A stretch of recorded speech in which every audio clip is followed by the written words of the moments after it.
Check, check. 1 2 1 2. Check, check. Hobby, what's up, my man?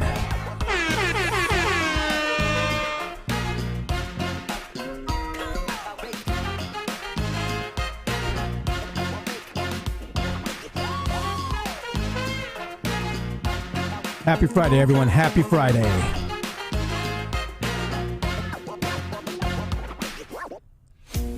Oh, yeah. What's up? Abna from India.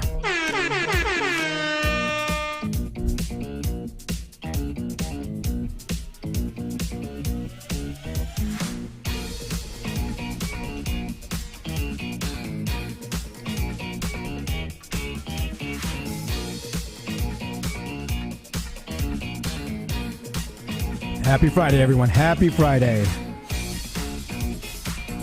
I see a few of you out there already. Don't be shy. Say hi.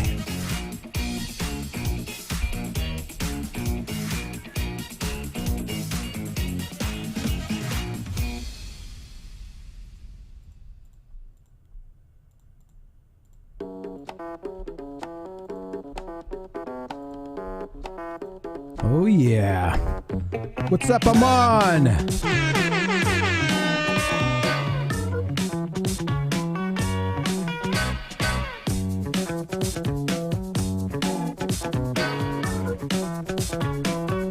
My brother Garth, what's up, my man?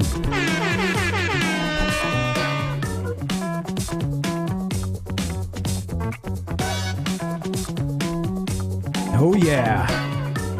See you guys coming in. Don't be shy. Say hi. Get your questions ready. We have Don Anderson coming on. One of the most advanced technical SEOs I know.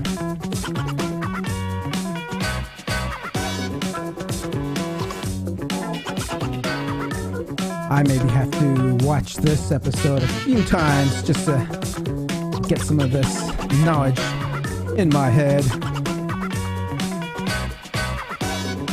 All right, all right. Happy Friday, everyone. Bill Slawski, what's up, my man?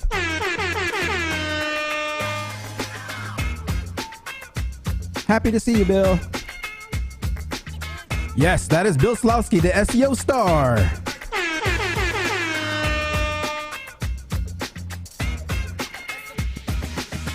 SEO legend. Episode 3, I believe, of the SEO video show.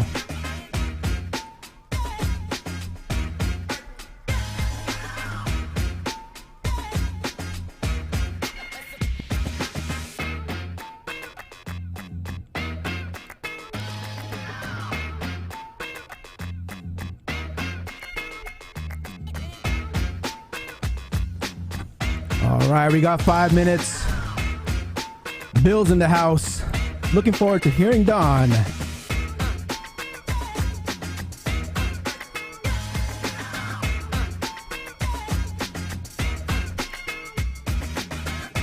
Oh, Bill. Hobby's asking a question. Can you tell us an SEO joke, Bill?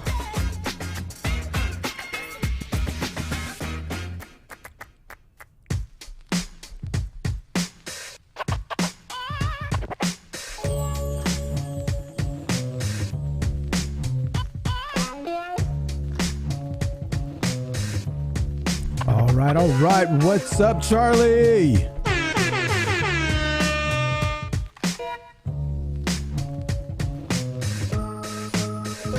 What's up, Nor?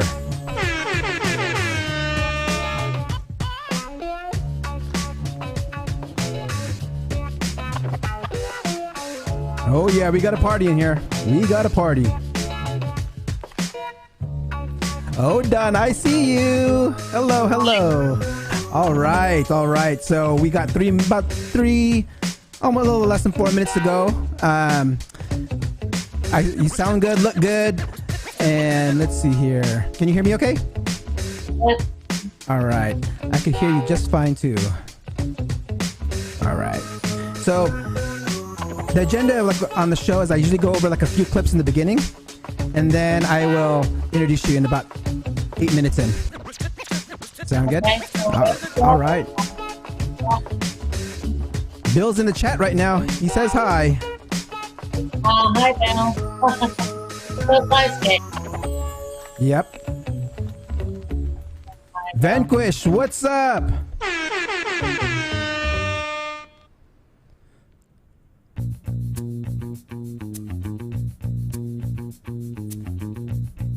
Stefan, what's up, my man? All right, all right.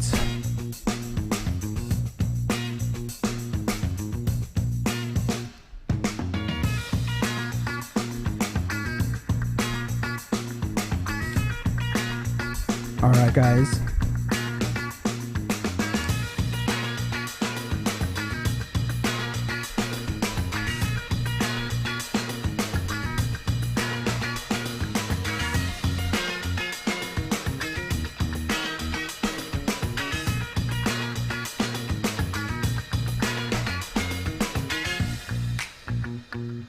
We got 2 more minutes. Don't be shy, say hi. But before we get going, I'm gonna go ahead and pick this week's winners. All right. I'm gonna pick 5 winners for this week's prizes.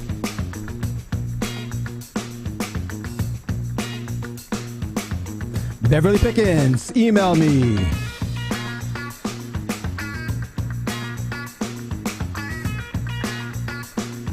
Ethan Lazuk, email me.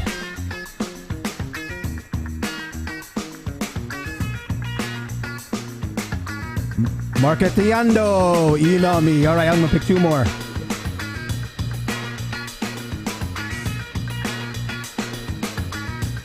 Adrian Danila.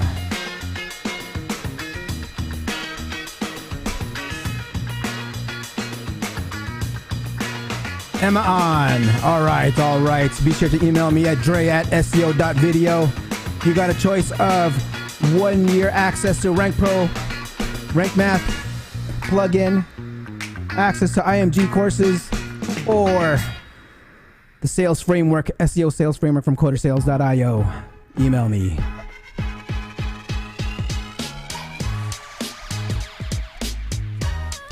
All right, we got about 30 more seconds. Don't be shy. Say hi.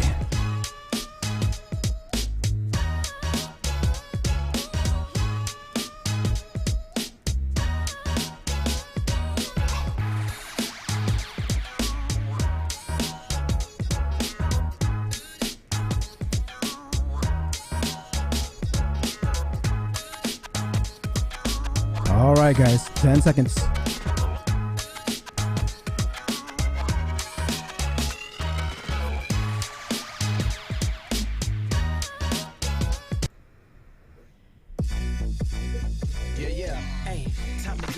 No delay, let's work. Wanna see you be an SEO expert. Paul Andre DeVera, steady dropping knowledge. Over 15 years in the game, so he knows all about it. Master the art of SEO, you will be amazed. Time to get your brand off page to on page. Dropping knowledge, legendary for sure. Whether you're just getting started or self-employed entrepreneur. Yeah, let's go. Subscribe to the SEO video show. Hey. Hey, welcome to another episode of the SEO Video Show, where SEO is alive and fun. My name is Paul Andre Devera, aka Dre, and I curate SEO videos released in the past week into about 1-minute clips. My favorite part of the show is when I get to introduce my guest, and my guest this week is the managing director of BERT, Don Anderson. Before we get started, I want to say hi to everyone in chat. I see Jonathan, Bill, Stefan, Javi, Vanquish, Aman, Coder Sales, Noor. What's up, Garth? Everyone, thank you for tuning in today. Be sure to like, subscribe, and hit that notification bell to get notified when we go live. All right, I want to make sure this week I am always giving away free prizes, a Rank Math license, IMG course access, or a copy to the Coder Sales SEO framework. All you got to do is put "I love SEO" in the live chats right there. Just put "I love SEO." Put "I love SEO." Don't put pretty sure "I love SEO" in the chat. All right. Again, don't forget to like, subscribe, and hit that notification bell. And now let's get on with the show. This is Ted DiBiase, the $1 Million Man. Why are SEOs good at game shows? They know how to get quick answers.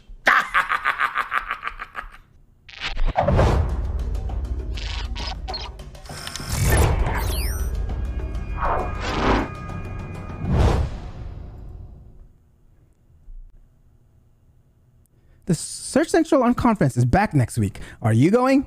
I got accepted to attend this year, so I'm looking forward to sharing what we talk about. Changes are coming to the Top Stories Carousel. Let's get a quick update from Patrick Kettner, a developer at Google. Search is evolving the Top Stories Carousel to represent all relevant pages, regardless of what is used to make them. That's right, AMP is no longer a requirement for the Top Stories Carousel. Now, the addition of non-AMP pages is not the only change that is coming to the Top Stories Carousel, however. Namely, the AMP logo, that lightning bolt badge that was displayed at the bottom of search results, it's being retired. Because it's simply no longer true. Any web content can be in the Top Stories Carousel. Additionally, the AMP viewer is being overhauled. Today, when a person taps on an article in the Top Stories Carousel, it is showed instantly. This near magic is able to be accomplished because of several underlying parts that previously required AMP. Top stories are not random web pages. It's highly relevant news stories. Therefore, just like today, if you want to be in the Top Stories Carousel, your content will need to follow Google News policies. Additionally, you will really want to dig into your web vitals and page experience scores. These new metrics join the hundreds of other signals that search evaluates in milliseconds every single time that someone executes a search. I find that AMP pages have good core web vital scores, and I personally still plan on using AMP stories, aka Web Story, in my new personal project, Dre.tv. How does Google connect with authors and with articles they write? Google will be showing them more of that. And, you know, where if you're some big shout out to Bill Slawski for pointing this out, where publishers and content creators can now make their content more accessible and enhance their appearance in Google search results by adding structured metadata to their article pages, including the journalist or author's name and bio pages for their journalists describing their expertise. I've been a massive advocate for creating and optimizing bio and about pages. It's a great way for a person and company to establish their entity. 2 weeks ago, I shared a video that had over 20 different schemas you can add to your bio page today. Jessica Foster just posted a blog on writing an About Us page on the Search Engine Journal. A link is in the description. If you want to go deeper about creating an About Us page, I highly recommend you check out Bernadette Giwa's books or course on creating your About story. John Mueller gives us an example of how to acquire links that are fine according to Google's guidelines. Let's listen in. refrigerators, then obviously a category page of refrigerators is not going to be very interesting for other people. But if you can create a survey around refrigerators that is somehow fascinating to others, then that's something that's a lot more interesting for people, where they say, oh, it's like, here's this really cool survey about refrigerators. Did you know that they were like this, or they were invented like this, or whatever? That's the kind of thing where you're creating something that other people find interesting, that other people want to link to. And from my point of view, that's the kind of link building that I have less of an issue with, because you're creating something, other people are linking to it because of what you've created. But it's not that other people are linking to your content because you're giving them money to do that, or because you have kind of these backdoor relationships with the other side. So that's kind of the direction I would take there. And just like random SEO companies that promise you to rank higher just by buying links from them, that's something I would really shy away from. Like with anything in business, if it seems like a shortcut that doesn't really have any long-term value, then probably it doesn't have any long-term value. I don't personally buy links, but I do purchase press releases with links, and they work like gangbusters. Is that the same as buying links? If you didn't know, I am a full-time in-house global SEO, and international SEO is something I specialize in. Trav, the founder of Neighborhood, gives us 3 main things you should know about international SEO. Let's check it out. There are 3 main things that you need to keep in mind when looking at international SEO strategies. Number 1, your search competition is going to be different in each market. So basically, you have to work a little harder to get this search market's attention. A good way of starting at this is looking at what your biggest competitors in the search market are doing. Look for trends and content that is gaining traction. The more organic content you can create specifically relevant to that region, the more awareness and traffic that you will achieve. Number 2, speak their language. Consequently, it's important to do some research into the keywords appropriate for your product or service in relation to that target country. Some keywords that are effective in English might not be so effective if they're just word for word translated into a different language. This could be for a number of reasons. Maybe it might not have the same meaning, or it could have different connotations. There are some words in other languages that simply just don't translate to English, and just remember that. Number 3, sometimes Google just isn't all that. While we talk about optimizing our sites for well-known search engines like Google, Yahoo, and Bing,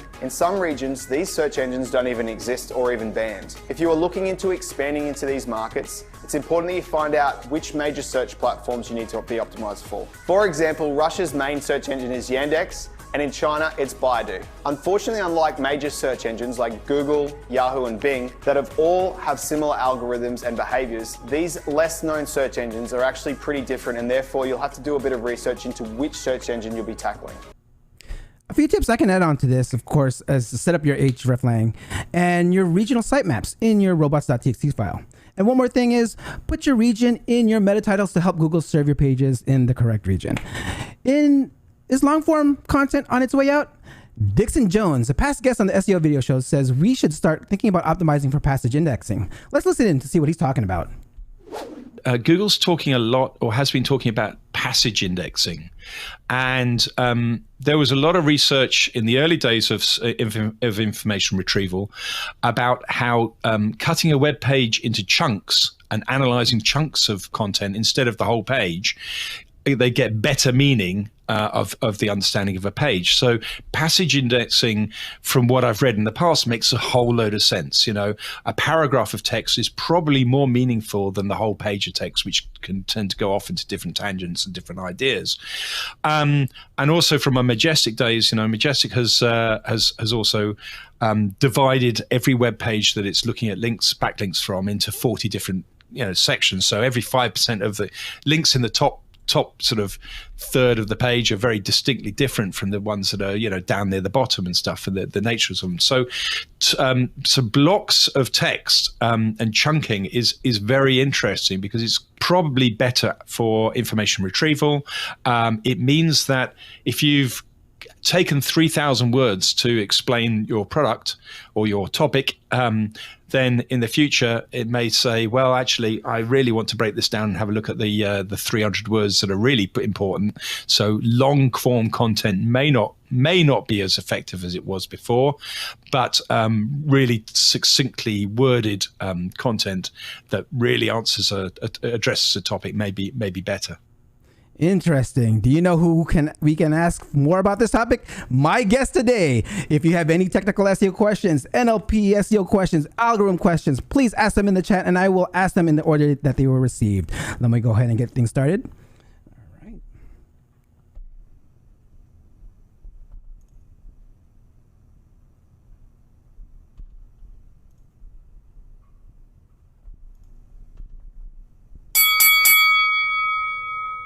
Dawn has over 13 years in SEO and works with leading brands providing digital marketing and SEO strategy across many sectors. She is a lecturer on digital marketing strategy, search engine marketing, and market analytics at Manchester Metropolitan University. She is an international conference speaker covering advanced technical SEO and digital marketing topics. Dawn speaks at some of the most leading global search marketing conferences, including PubCon, SaaSCon, Brighton SEO, SMX, MozCon, and the State of Search. She is the founder of the international SEO consultancy and digital marketing agency BERT. Please welcome the most advanced technical SEO I know, Dawn Anderson.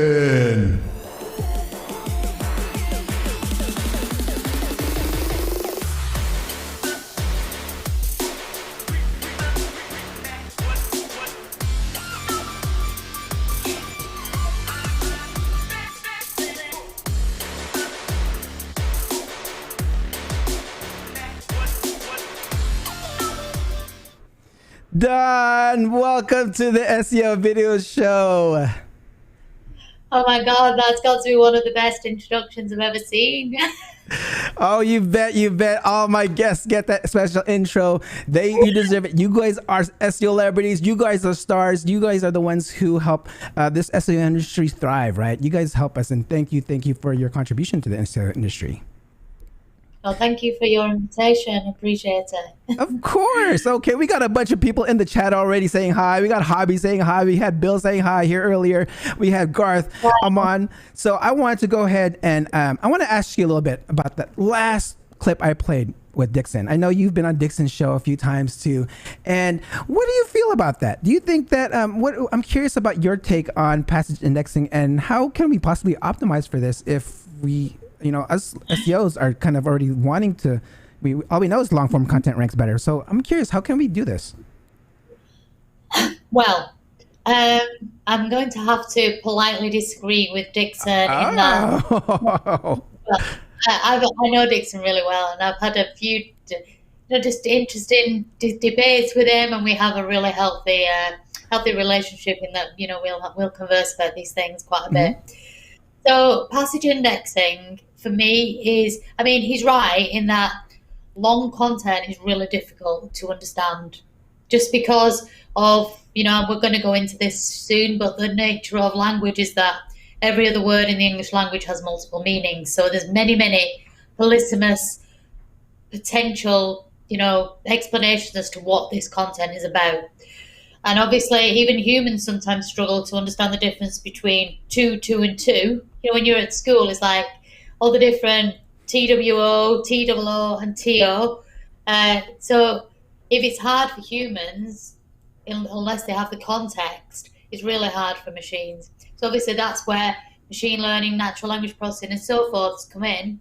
But the problem is that it's a very, very expensive technology, machine learning and natural language processing, because of the way it's built. It has this particular architecture that has this thing called quadratic dependency. So it's really, really expensive to run it in production environments. So what a lot of the researchers in the natural language processing space decided, and they're really super clever people, they decided, like for instance, Google BERT has a limit of 512 characters. That's it, because of this quadratic dependency issue. So they said, right, well, the natural thing to do is to chop pieces of content up into passages so that we can understand the bits of a document instead of having to understand the whole thing, long form content, with something like BERT.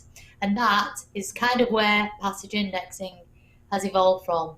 So that it's a huge deal, passage indexing and passage ranking in the natural language processing space. They kind of compete on these leaderboards. So I agree with him. It's harder to rank long form content, but I disagree that you can optimize for it. But what I do agree with in the first place is that you should have always, if you're going to write big long form content, you should always make every passage count anyway, because who wants to read a page of 3,000 words of absolute drivel? So if you were going to write a great journal or a great newspaper article for a newspaper, you would make every passage count anyway. So I say make every passage count regardless of whether you're optimizing for it. Make good content. Knowledge bomb right there, dropping it already. But you know what? I need to go ahead and rewind this real quick. Please tell us, how did Don get into SEO? Take us all the way back to, how did you first get into it? Oh, well, many years ago, I had another type of business, completely and utterly nothing to do with search. I had my own, I owned a building company, actually. So it's like another lifetime ago. And I had all these vans with tradespeople that worked for me on the road. And I was trying to get a website built. And literally, I had no clue how to go about this. And I went through a few terrible times where people just kept selling me these awful websites. None of them ranked for anything. Some of them were blocked from crawling. So I started to learn SEO to rank my own website. And then I thought, I really enjoy this. I was reading all the books and doing all sorts and trying to get as much information as I could. And eventually I found that I liked SEO that much that I eventually went into it as a career, and the rest is history, so to speak. So that's about 13, maybe 14 years ago now. I think there's a lot of people in it like that. You know, I think a lot starts as a hobby, and then eventually they just find they really like it. So you were reading books. Oh yeah, so you were reading books and you loved it. I mean, was there anyone that you were like at least following, or just like, was it just all in books? I mean, like where would someone start? Like where did you start? Like following? Did you follow anyone? Which books were you reading? No, I didn't follow anybody. What happened is I became quite friendly over chat and discussion with an enterprise architect who built lots of very advanced kind of engine, like quote engine platforms, and he gave me loads of great advice, and he was really an information architect, so he taught me information architecture before I learned SEO. So I've always thought from a website structure perspective, and he was the one who used to say to me always, whenever you're building a website, whenever you're building a site section or a category or anything, think about, he always said, remember, always think, where is the ontology? Where is the ontology? So I went off, I started to investigate ontology and learned it was all about knowledge domains and how you could structure information to be connected. So I kind of started from an unusual place. I started reading books on information architecture, and I started reading books on ontology and linked data, and then so I never followed anybody in SEO. I didn't really know anybody in SEO.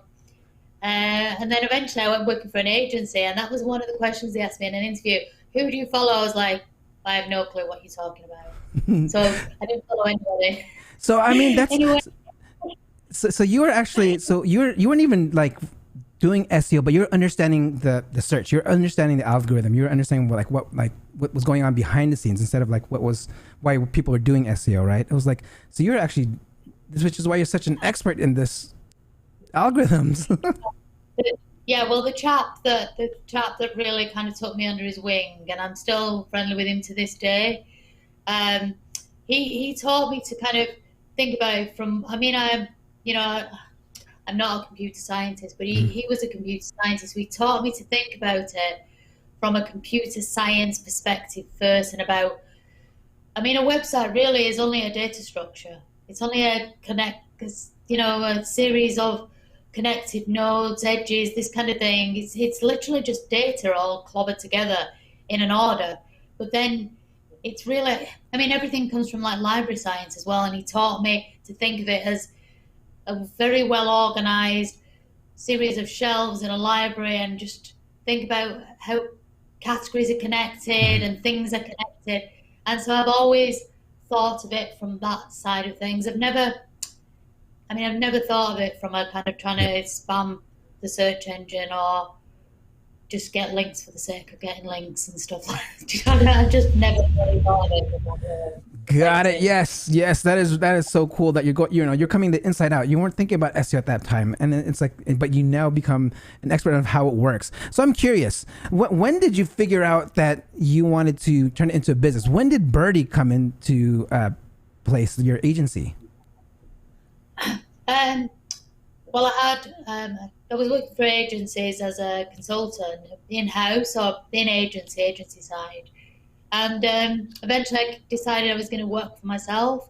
And so it's not very exciting. It was just that. It was just, I had my own projects. I had some websites as well, kind of, affiliate projects and so forth.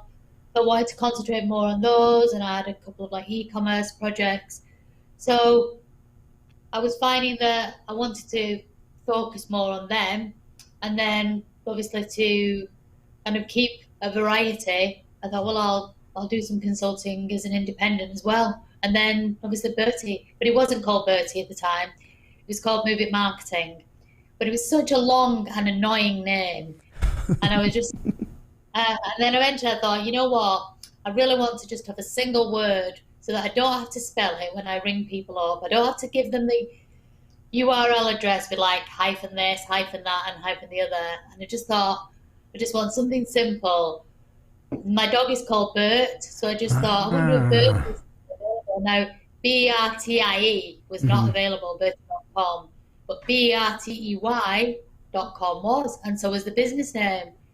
So that was it, and then Google BERT came out. So yeah, just a strange timing thing.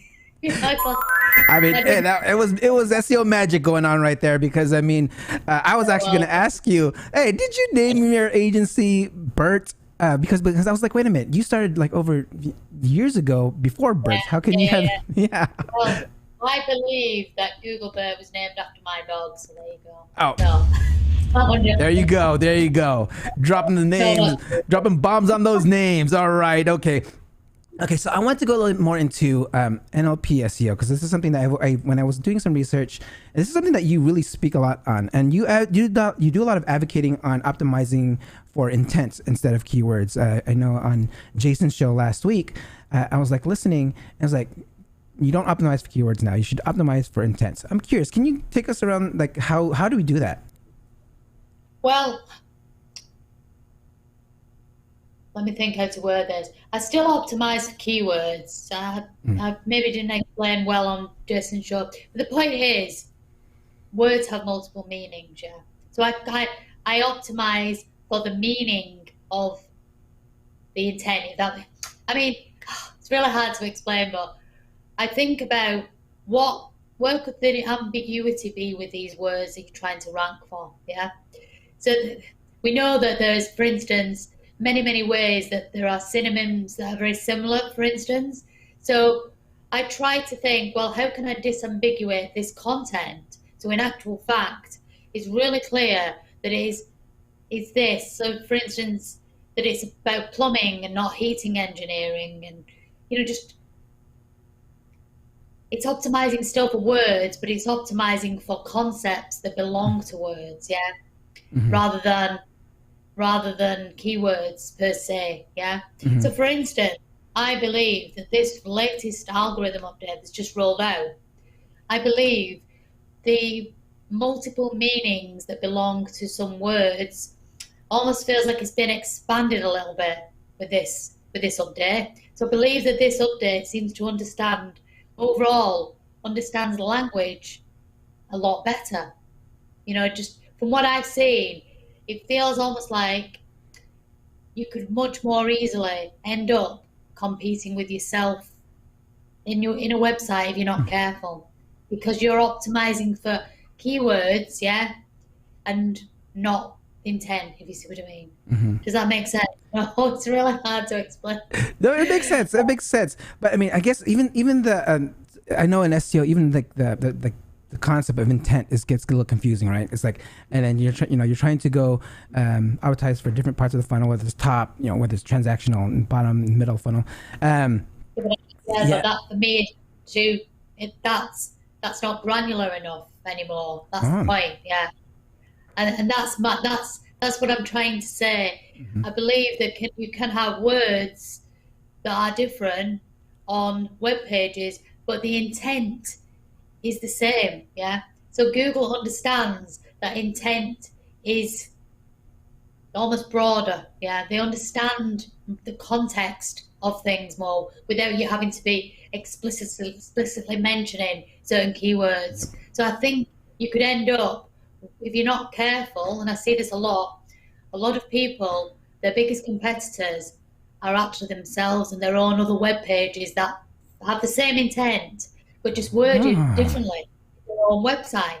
And you'll see, when I've looked at this across a number of clients in the past, a lot of the time they have web pages that fight with each other, because even though they might be worded slightly differently, and they'll say, oh, well, they're not duplicates. I don't believe you have to have a duplicate page anymore, or even a near duplicate, in order to be cannibalizing yourself, because the intent is understood much more, but with a broader context, because they understand language better, natural language.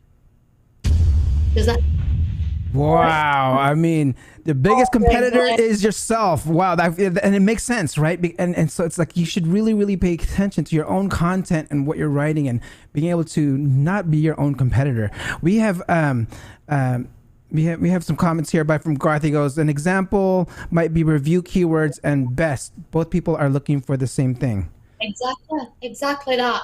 You know, when I see a query, best blah, blah, blah, it's not going to be particularly an e-commerce site that ranks for that. It's going to be a review site, or it's going to be a comparison site or something like that. Oh, yeah. So the words are different, but the intent is in the cluster of the intent has many words that are clustered into almost like a concept. Yeah. Yep. And he's exactly right. Yeah. Intent in the clusters. Intent in the cluster concept. Love these knowledge bombs. Okay, I want to go into more. You did a presentation on NLP SEO and that concept of natural language processing. I was watching the presentation, and I swear I had to actually watch it about 3 times, and I still was getting. It's really like in-depth, like algorithmic. I mean, can you give us like a 101 NLP SEO 101 on you know, for those that can't understand the algorithm? Well, seriously, compared with the NLP researchers out there, and I'm not even one of them. I'm rubbish. Seriously, they're just. It's an amazing, unbelievable subject with masses of depth to it. But it's really just. The bottom line is it's about understanding how words fit together and disambiguating their meanings for context, so that, you know, the word bank is disambiguated when it's in the context of a riverbank versus a financial bank. It's teaching machines how to understand that this content is talking about bank as in the riverbank sense versus this content is about money and so forth. Yeah. Mm-hmm. So I would say that's the 101 of it. It's like trying to help search engines understand the difference between concepts given the words that surround another word. Yeah. And it's hard. I mean, I think we all presume that search engines have got it all worked out. They haven't. They're a million miles away still. But it's evolving quite quickly, but still it's really hard. From what I've seen. Love it. So NLP is helping disambiguate like all these search terms, right? Love it, love it. That's easy for me to understand. Thank you for that. Okay, so you know we BERT. We're talking about BERT, and I'm curious because I don't know how algorithms work. I don't know how Google does this, or you know if another algorithm comes out, and MUM has been announced, right? The MUM. Algorithm. I mean, so what happens to BERT? Do you know, like, I mean, can you explain to us, like, or would you know, like, does BERT still stick around? Is MUM just like an addition to like a super BERT? Like how does, like, when they introduce a new algorithm like that? Again, my knowledge on this is still very limited, but I've read the papers that they've referred to, and I've read quite a lot of stuff that they seem to be implying, and for me, it seems to be almost like recommender systems on steroids, you know. So what does that mean? So if you remember an article 2 years ago that Google posted on their blog that said search for the next 20 years, evolving search for the next 20 years, it was talking about how they were having 3 fundamental shifts that had been enabled by AI and NLP around context and language understanding. One of them was the move away from queries to queryless search. Yeah. Mm-hmm. The second one was about the user is the query. Yeah. And I think the third one was about. The second one was about moving from answers to journeys. That meant helping people throughout all the small tasks that they have that are connected together. So if you're going on climbing a mountain, you'll have lots of different tasks that you have that make up that whole mountain journey, like researching what gear to buy, what camera to take, what safety equipment should you have. That can take like a month of planning, months and months planning. What passport do I need? What vaccination? That kind of thing. And the other one was about the move to visual and move away from text towards visual information sharing. That's around videos and images and so forth. Now, I believe that BERT, now they understand that they are on the path to understanding language better, and BERT was just the start, because BERT is just a tool. BERT is just a trained model that was trained on Wikipedia to understand the basics of how English fits together in that, it was English, the English version of Wikipedia. So it's trained on all these words, almost like a kindergarten child who's trained to understand how words fit together, yeah? But then that's built on another architecture called transformers, which is what MUM is also built on, yeah? So ultimately, MUM is the big picture towards this search for the next 20 years, where they'll be able to understand what you want without you even asking, a bit like you switch Netflix on or Spotify, and it has recommender system. For MUM, for me, from what I've been reading, it seems like it's a multitask, artificial intelligence, natural language processing recommender system that takes various forms of media, like images, video, and it multitasks all this understanding together using machine learning. Yeah, it's 1,000 times more powerful than BERT, but it's built off the same transformer architecture. And some of these have billions of parameters already, these transformers. So BERT is just a small piece of the puzzle. That's the one that's had all the popularity and the PR and the publicity, and really set things on fire in the natural language space. But there's been many, many other models since BERT that are similar or better than BERT, because BERT was very flawed in the first place, to be honest. It had this very expensive, transformer architecture in the first place. So they've had to make it more efficient using things like Albert, which is a version of BERT, but which is very lightweight, but not that much less effective. Mm-hmm.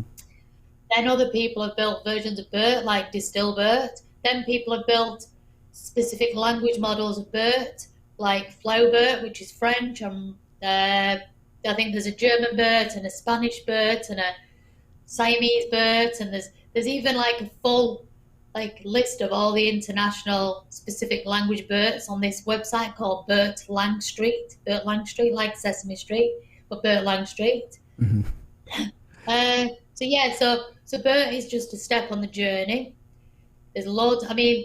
There's another one that's even better trained than BERT called T5, and that is a big one that Google are doing a lot with at the minute. Now T5 is from the Google Brain team. It kind of dwarfs BERT. T5 was built off something called C4, which is a clean, crawled, colossal corpus. The Common Crawl, which is like several years of the web archives. There's this thing called the Common Crawl that's used in data science a lot. Mm-hmm. And it's petabytes of legacy web archives. So basically, Google cleaned that, a massive crawl from the Common Crawl. Anybody can go and look at the Common Crawl. It's a website called the Common Crawl. Okay. But it's worth of the web, the real natural web, yeah. So they cleaned out all the swear words, all the code, all the JavaScript code and all that. And then they trained a model that was bigger than BERT on natural language, because BERT was not trained on natural language. Wikipedia is not natural language. Wikipedia is the most structured knowledge repository going. Nobody talks in real life like Wikipedia. Yeah, so it's not natural. It's also incredibly well connected. Everything is connected and categorized in Wikipedia. It's like a library. Yeah, the web is not connected like Wikipedia in real life. Yeah, it's all random, and so the Common Crawl is much more natural, and that is what T5 was built on. So it's more like humans. Yeah, but then there's something else as well. There's something called Mina. Yeah, now Mina is a dialogue version of BERT, but miles better than BERT, because it's even harder to understand spoken word. Because, I always use the example of 4 candles and 4 candles. They sound exactly the same, but when you spell 4 candles, as in knife and fork, 4 candles, one is F-O-R-K, candles. 4 candles is the number, F-O-U-R, candles, yeah? But when you say four candles, they're saying exactly the same. It's called a homophone. Yeah. So what happens then is that is what Google Voice and all these chat systems are trying to understand. Words that sound exactly the same, even harder. So Google have built this thing called Mina, which is a chatbot, which is unbelievably natural and it's trained on words, spoken words. So they have BERT and T5 and all these other systems learning off spoken written words, yeah? And now they're training Mina. Now they've combined Mina and T5 together, and that is winning all sorts of natural language processing competitions. But then what they've done then is, did you see at Google I/O where they mentioned Lambda, the new conversational technology? That Lambda, the most natural and logical and common sense spoken dialogue system they've ever produced, that was trained on Mina, which was trained on natural language spoken. That's the one that's I just mentioned. So ultimately, it's all moving into a position where everything all around us, video, language, spoken, chatbots, Google Home, Google Assistant, web pages, recommender systems, your search history, Google Discover goes off your calendar, your Gmail. It begins to learn who the user is, what they can suggest. That, for me, is where the whole picture of mum starts to come into things, yeah. So that's it. It's like, it's not going to happen overnight. Google have said this is going to be months to years away. Yeah. And it really will be, because the computational expense of doing all these multitasks together, they'll have to find much more efficient methods. And I think that's going to rely on a few other big breakthroughs in the NLP space before they can even begin to implement these things. Damn! Oh my God, I'm mind blown here. Even Garth is blowing his mind. Let's take up some comments here. All right, guys, if you have some questions for Don, I mean, feel free to ask them in the chat, and I will pick them up as soon as I can. So we have one here by Walabi. So context and intent research will replace keyword research for SEOs. Is that something that you feel will be happening? Well, you know what? Ultimately, we must never forget that words, language is built off words. That's it, yeah. So don't ever think, oh, you don't even need to mention the word, yeah. But you can think. I mean, I spend a lot of time when I start to see queries jumping up and down in things I'm tracking and trying to think, what does that word mean more? Rather than just looking at keywords as keywords, really think, well, what could the search engine be understanding from that query? So dig more, really think, particularly in the top 10. When you're looking at top 10 rankings, you have to be like really, really granular and look at the words and just think, what could they be thinking that means, yeah? That query, what is the intent behind that query? Because some of them will have, like, you mentioned the best and review and stuff like that. You have to really just dig into the linguistics. So go off and maybe, spend a lot of time in the SERPs. I know everybody says tools are amazing, and they really are amazing, but the SERPs are where the answers are. Go and look at the query, look at the pages that are returned, look at the page title, look at the content. Just, look in Google Images and look at the topical clustering. Because when you look at images now, it's got all these clustered connections, yeah? So just really, really think about the word that you're trying to rank for, the query that you're trying to rank for, and think, what does that user want when they type those words into that search engine, yeah? So you have to really just spend a lot of time. So yes, intent is really important, but you have, especially with very broad and short queries, are the hardest thing, yeah, because a search engine has no clue what somebody means. If I type the word dresses into Google, okay, so it's obviously got a big transactional intent, yeah, but it's not always got a transactional intent. I could be looking for ideas, yeah. It could be I could be looking for pictures. It could be that Prince Harry and Meghan Markle have just got married, yeah, and I want to see her dress. Because, you know, when you type dresses and look past Google Trends, there's a massive spike when they got married, yeah?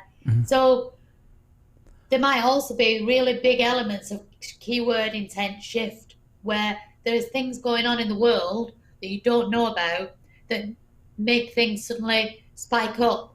So you have to really spend a lot of time knowing your audience, understanding the journey that the audience is taking. And, you know, it's like, for instance, when there's a few times in Google Trends when that query, 4 candles, has spiked up, yeah. Now, there's that show that the 4 candles sketch was on, was something called The Two Ronnies, a very British comedy show that was very famous here, and I suggest it's so funny, you should watch it. Okay. A lot of the shows they did were about misunderstanding of English words, yeah, like misunderstanding each other. You should watch it. But anyway, it was a very famous sketch, 4 candles, yeah. So in the past decade, twice the 4 candles query has spiked massively. And both times it was when the 2 comedians that were famous for it died, yeah? So in actual fact, only if you knew that audience very, very, very, very well, would you really get why that would spike. Yeah, so the bottom line is totally and utterly get under the skin of your audience, separate your audiences out, yeah? Understand the journeys, because Google is talking about moving from answers, because answers in the FAQs and stuff like that, and people also ask, they're only really powering, I mean, they're training natural language processing systems on these things. It's fair enough, yeah? There's Bing released a data set called MS Marco, which is, I think it was initially built on 1 million Bing answer engine questions, real human queries, yeah? And then they gifted that to the natural language processing community. It's got more than that number of queries now. But they then went and trained on natural language.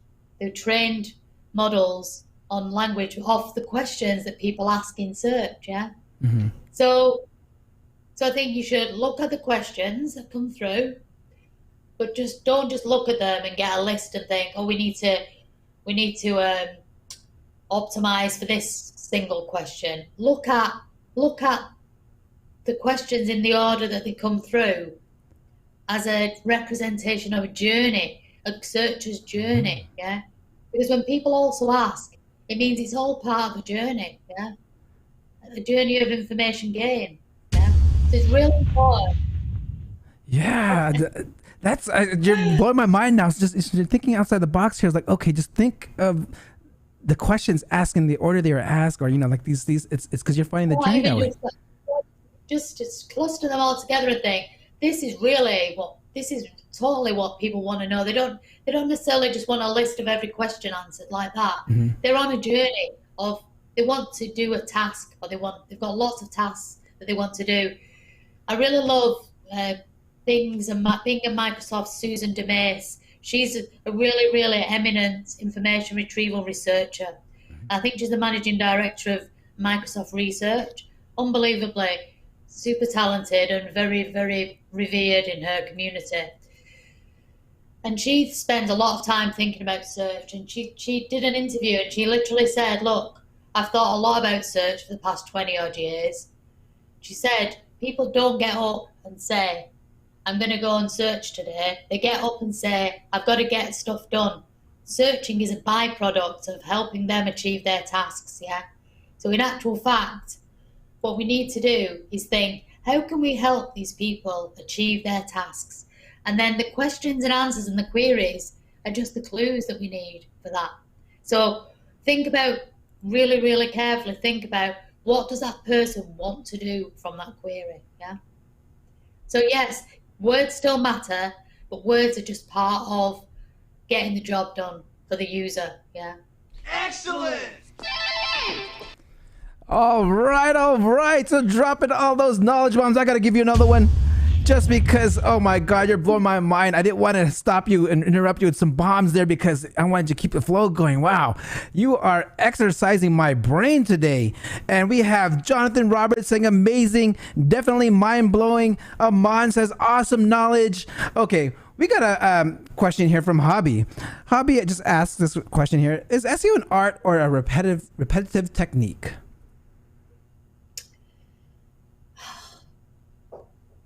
I don't think it's I think it's just something that over time we start to see patterns. Yeah. I think it's about developing an ability to think beyond the words, as I've said. Yeah. Watch for patterns, watch for ranking shifts. I think you have to be, it's a devil is in the details kind of industry. Really in the details, and those top 10 and 20, not so much in, the 30s and 40s and 50s, but in that top 10, you have to be watching really closely. So I think there it is. It's not even a repetitive technique. No, not at all. For me, it's never that. Yeah, because no two cases are ever the same. It's about being able to think and spot, look at the patterns, watch like the crawl patterns, try and think more like, how is this search engine programmed to traverse this website, or what is the intent behind the way these search results have been built. So I think it's not an art. I think it's more of a science than anything. But it's not. I hate the idea that people would just do repetitive things all day, every day in SEO, because for me, it's never about that.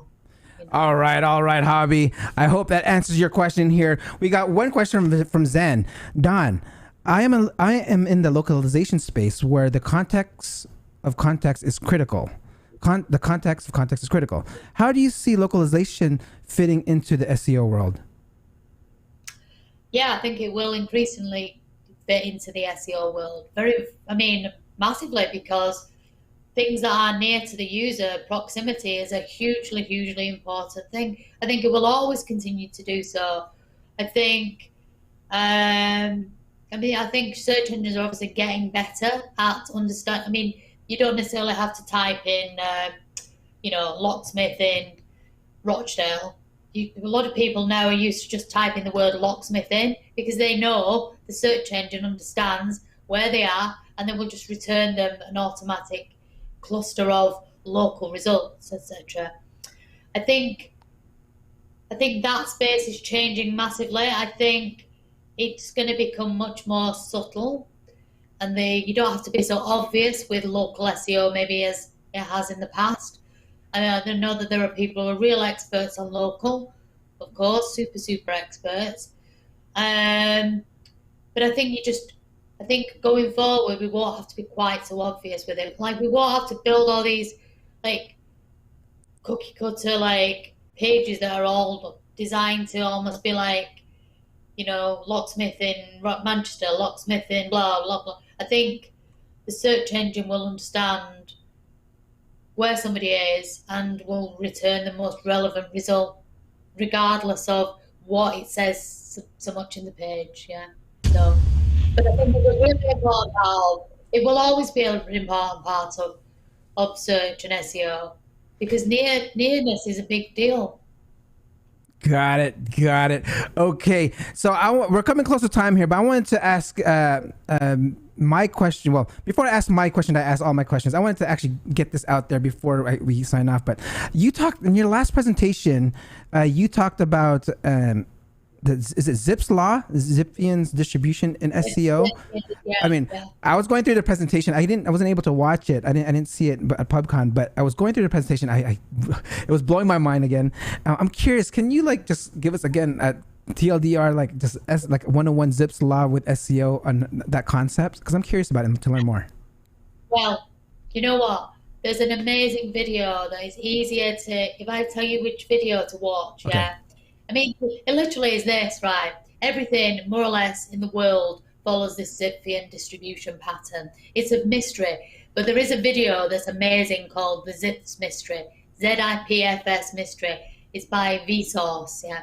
It's an amazing, blow your mind when you watch it. But actually, what it makes you realize is, when you read a lot of academic papers on search, you realize that everything that they do is designed for efficiency, yeah. And that means it follows the Pareto's law. 80% of what you do will produce 20% of the results. 80% of the wealth, unfortunately, belongs to 20% of the people. 80% of the populations live in 20% of the cities. So in actual fact, and search demand follows, the long tail. So, a few queries have like a lot of search volume, and a lot of queries have virtually no search volume, but there's many of them. It's that. So search volume and search demand follows this Zipfian distribution as well. So what is important is this. Be careful when you're optimizing for masses and masses of long tail, because you could just end up being seen almost like as an irrelevant long tail website. Yeah. So, and also search crawling, SEO crawling, or search engine crawling follows that distribution as well. Yeah. That's in lots of papers. So they go where the demand is. So if you have many, many pages that are not important because they don't have enough demand, you're going to get less and less and less crawl often. Yeah. I know it's based on how often they get updated as well, but it's also based on how important they are to the audience. Yeah. So be careful. Just make sure that the pages that you create actually have volume, yeah, or have demand, and don't just chuck content out for the sake of it. And yeah, I mean, watch the video and you'll soon realize. It's like, for instance, do you need a web page for every single town in the country, or can you just focus on the 4 or 5 hubs where 80% of the people live? So it's that kind of thing, when it comes to marketing. Oh yes, dropping those knowledge bombs. We got one. I'm gonna slip in one more question from the audience here from Brian.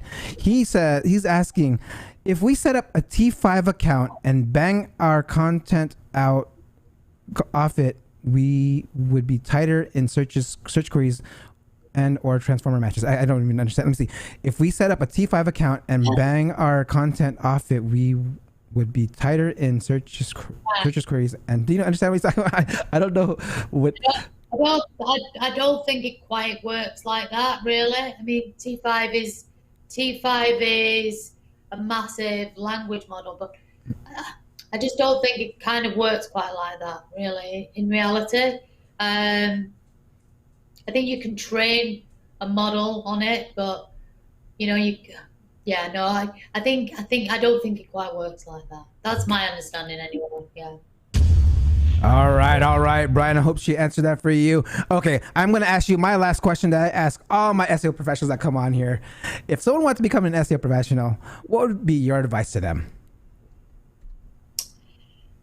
Okay, so I would say be careful what you read, because there's a lot of interesting things published in our industry. Yeah, be careful. Just make sure that you read. If you're going to read on SEO, read broadly, so you have lots of perspectives. Try and mix it up with academic papers as well. I know that they're not all that exciting, but there's some really interesting stuff on information retrieval, stuff on computer science. Try and mix it up with some technological stuff as well, like all web technologies and Python, and mix it up as well with content and stuff. So just try and have a really broad range of materials that you consume, and listen to many people, but just be careful, be critical, I would say, but be critical from an academic perspective. Don't get into fighting with people. I don't criticizing people, but be critical. Take lots of literature in, lots of materials, and make your own mind up. Love it. Love it. Base it off tools and what you see as well, and just you'll grow with it over time. Yes. Yeah. Okay, thank you, Don, for coming by. I mean, if there's anything else that you want to say to make this episode feel complete for you, I mean, the stage is yours. How can people get a hold of you? And any last pieces of advice for everyone? Twitter is the best place to get hold of me or to connect with me at Doniando. You can visit me via my website, BERT.com. You'll know yourself, I very rarely go on LinkedIn. I think you sent me a message 5 days ago and I just replied this afternoon. So I really don't hang around a lot on LinkedIn. But yeah, no, I mean, yeah, I look forward to interacting with a few people on Twitter usually. Yeah. And also, guess what? For this show, I have missed the first half of England versus Scotland in the Euros. It's all like the whole of the country and Scotland is back watching it, and I'm in here, so. I'm sorry. Okay. All right, Don. Thank you very much. If you can, I mean, I know it's already coming close to time, but you don't have to. But if you can, stick around till the very end until I sign off, so I can say my proper goodbyes. But okay, let me go ahead and sign off here. All right, guys. That concludes another episode of the SEO Video Show. Please don't forget to like, subscribe, and hit that notification bell right there. All right. I will see you next week. Peace out.